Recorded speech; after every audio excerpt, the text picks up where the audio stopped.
All right, this video is on personal injury protection. Personal injury protection is the biggest thing that is going to be affected July 2nd of 2020. Personal injury protection is, there's four parts to personal injury protection. It's not just one part, it's four parts. And only one part out of the four parts of personal injury protection coverage are going to change.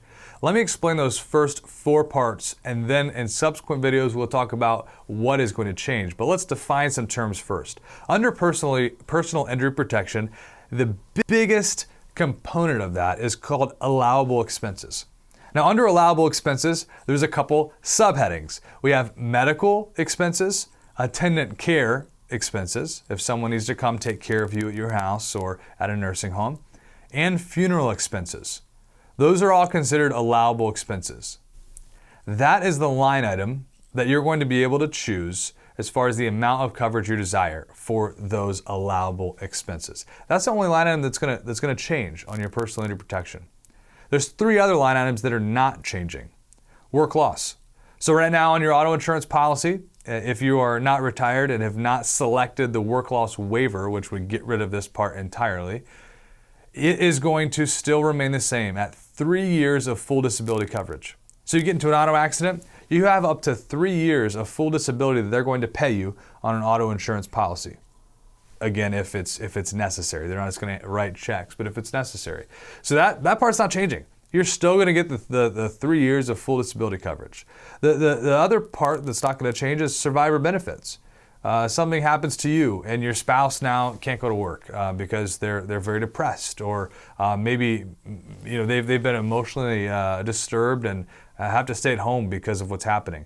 There's actually some coverage on the auto insurance under the personal injury protection called survivor benefits, and that is where they're going to still pick up coverage. That also is not going to change.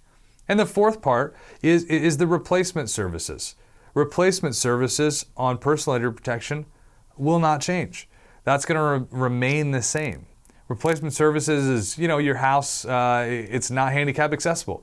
You get into a car accident and all of a sudden now it needs to be handicap accessible. Well, auto insurance policy will make your house handicap accessible. That's called replacement services. Again, that's not changing. So there's four parts of personal injury protection on your insurance policy. Medical, which is currently unlimited, and that's the allowable expense portion. Then there's work loss, 3 years full disability, not changing. Survivor benefits, not changing. And replacement services, not changing.